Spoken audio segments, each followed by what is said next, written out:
संसद का बजट सत्र आज से शुरू हो चुका है। संसद के शुरुआत में राष्ट्रपति का अभिभाषण हुआ और उससे पहले पीएम मोदी ने सदन के बाहर विपक्ष को अपने निशाने पर लिया। पीएम मोदी ने विपक्षी सांसदों पर तंज कसते हुए उन्हें आदतन हुड़दंगी तक कह दिया, जिसके बाद से सियासत तेज हो गई है। राज्यसभा में विपक्ष के नेता मल्लिकार्जुन खड़गे ने इस पर जोरदार पलटवार किया है। तो क्या है पूरा मामला, देखिए ये रिपोर्ट। 31 जनवरी यानी आज से संसद में बजट सत्र शुरू हुआ है। राष्ट्रपति ने सत्र की शुरुआत में सरकार की उपलब्धियों को बताया, तो पीएम मोदी ने विपक्षी सांसदों पर तंज कसते हुए उन्हें आदतन हुड़दंगी कहकर उनसे प्रायश्चित करने को कह दिया। पीएम मोदी के बयान पर विपक्ष ने सवाल उठाए हैं। कांग्रेस अध्यक्ष और राज्यसभा में विपक्ष के नेता मल्लिकार्जुन खड़गे ने पीएम को जवाब देते हुए सोशल मीडिया पर पोस्ट लिखी है। प्रधानमंत्री जी ने संसद के बाहर बयान दिया। हम उन्हें याद दिलाना चाहते हैं कि कैसे उनकी सरकार संसदीय लोकतंत्र को नष्ट करने के लिए जिम्मेदार है। संसद के पिछले सत्र में दोनों सदनों से अभूतपूर्व 146 सांसदों को निलंबित करके केवल 3 दिनों में 14 विधेयक पारित किए गए। मौजूदा लोकसभा में 1 घंटे से भी कम चर्चा में 172 में से 64 विधेयक पारित हो चुके हैं। 17वीं लोकसभा की इसी अवधि में राज्यसभा में 1 घंटे से भी कम चर्चा के साथ 61 विधेयक पारित किए गए। वर्तमान लोकसभा अपना 5 साल का कार्यकाल उपाध्यक्ष के बिना पूरा करेगी।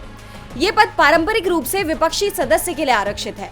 इससे पता चलता है कि कैसे निरंकुश मोदी सरकार संविधान का उल्लंघन कर रही है और विपक्ष की आवाज का गला घोंट रही है।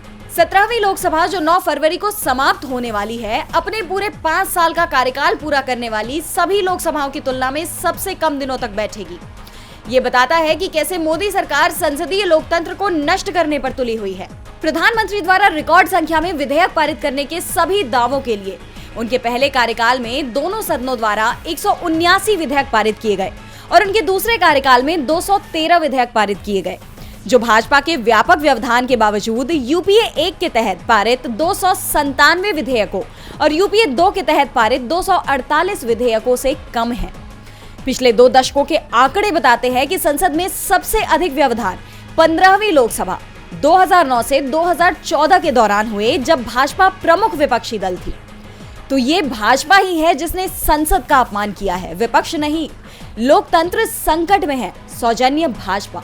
सत्र की शुरुआत में राष्ट्रपति द्रौपदी मुर्मू का अभिभाषण हुआ, जो 74 मिनट तक चला और अपने भाषण में उन्होंने चंद्रयान, शिक्षा व आतंकवाद का जिक्र करते हुए सरकार की तमाम उपलब्धियों का जिक्र किया, जिस पर कटाक्ष करते हुए विपक्षी नेताओं का कहना है कि राष्ट्रपति ने जनता के मतलब की कोई बात नहीं कही, अभिभाषण में रोजगार का कोई जिक्र तक नहीं किया।